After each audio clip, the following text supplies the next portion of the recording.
You looked at your phone, saw their name, and put it back down.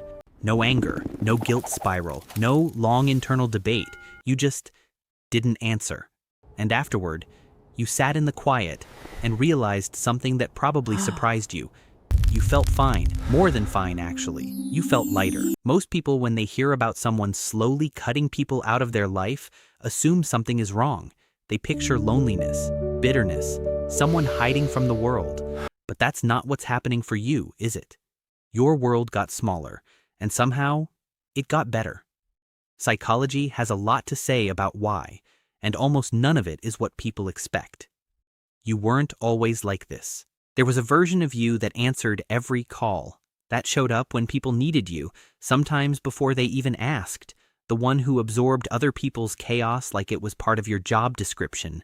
The person who gave advice, held space, kept the peace, and did it all without being asked, because somewhere along the way, that became your role.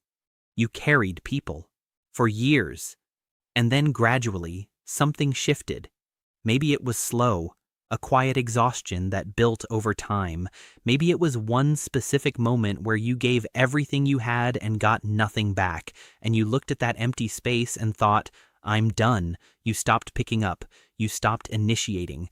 You stopped explaining yourself to people who never really listened anyway. And the world didn't fall apart. It got quieter. Psychologist Carl Rogers, one of the most important figures in humanistic psychology, spent his career studying what he called the fully functioning person, someone who has learned to trust their own inner experience, rather than constantly calibrating themselves to the needs and expectations of others. Rogers found that one of the hardest things people have to learn is that their own comfort, boundaries, and well-being are not selfish priorities. They are fundamental ones. What you did when you stepped back from those relationships, that was your inner experience finally being trusted. What your nervous system was actually doing. Let's talk about what was happening in your body, because this isn't just emotional, it's physiological. Dr. Stephen Porges developed what is called the polyvagal theory, which has reshaped how psychologists and therapists understand human behavior in relationships. Porges identified that the human nervous system has three distinct states it moves between.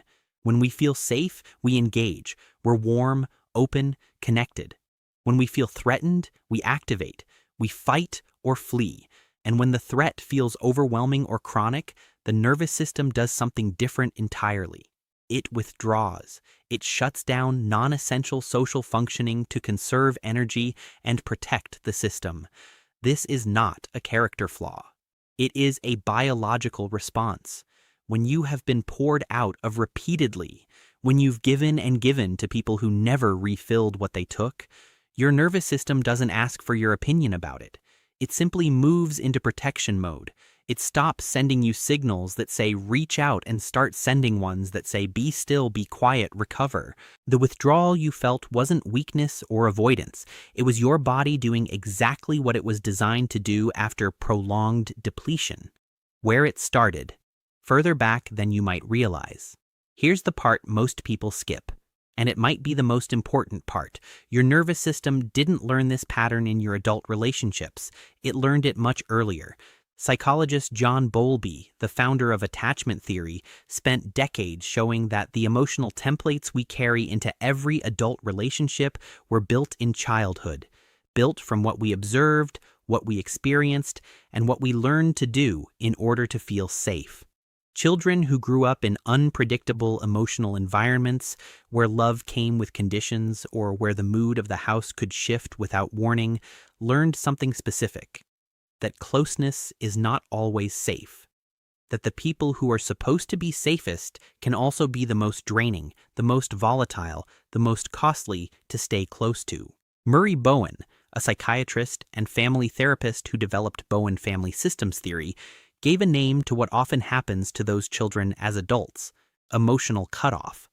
Not because they don't feel, but because they learned very early that the cost of staying open was sometimes too high. So they developed an internal system for managing connection, staying at a certain distance, staying functional, staying self-sufficient, because that felt safer than the alternative. If you were the child who read the room before you understood what you were doing, who sensed tension before anyone said a word, who learned to go quiet or go away when things escalated, then the adult version of you cutting off relationships that feel draining or unsafe is not a new behavior. It's the same behavior, finally applied with more awareness and more choice. The real difference between walls and boundaries.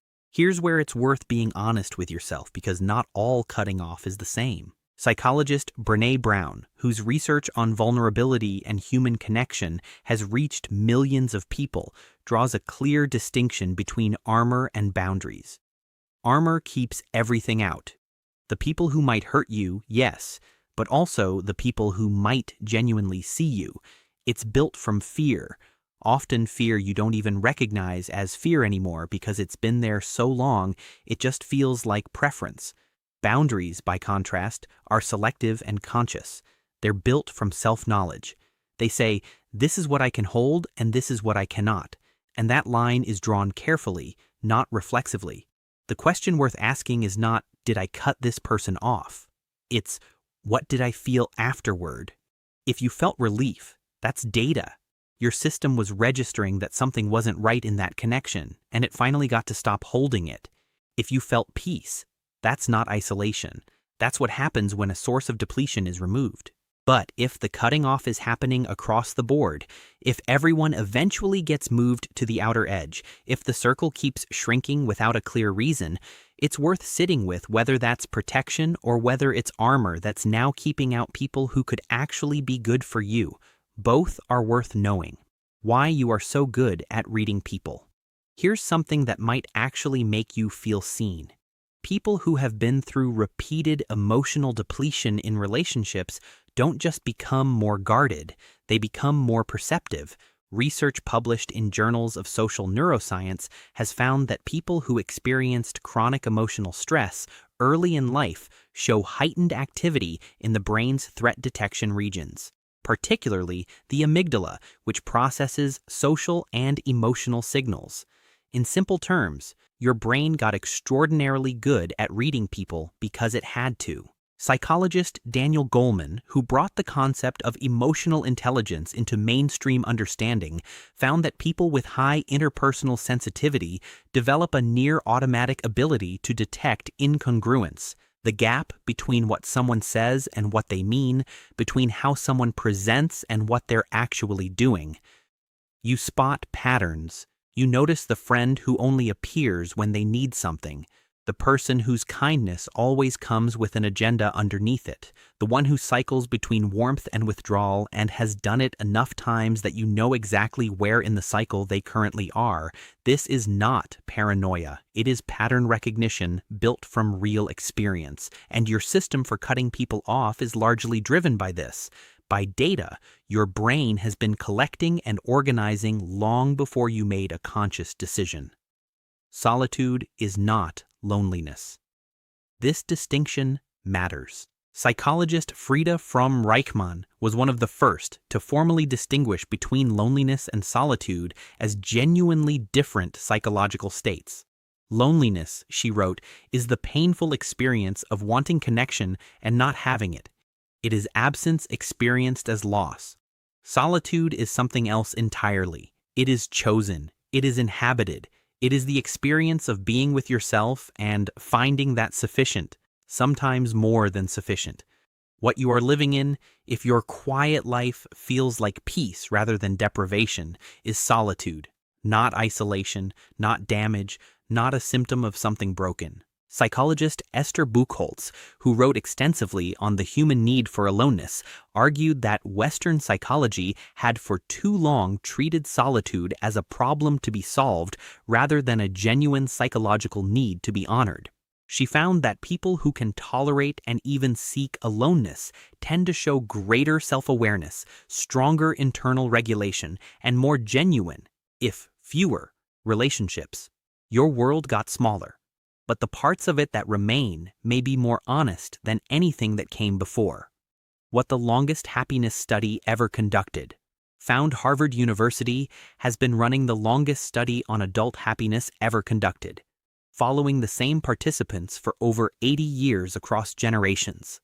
The lead researchers on the study, including psychiatrist Robert Waldinger, have said the same thing every time they're asked what the data shows. It is not wealth. It is not achievement. It is not how many people you have in your life. The single most consistent predictor of health, happiness, and longevity is the quality of your close relationships, not the quantity, the quality.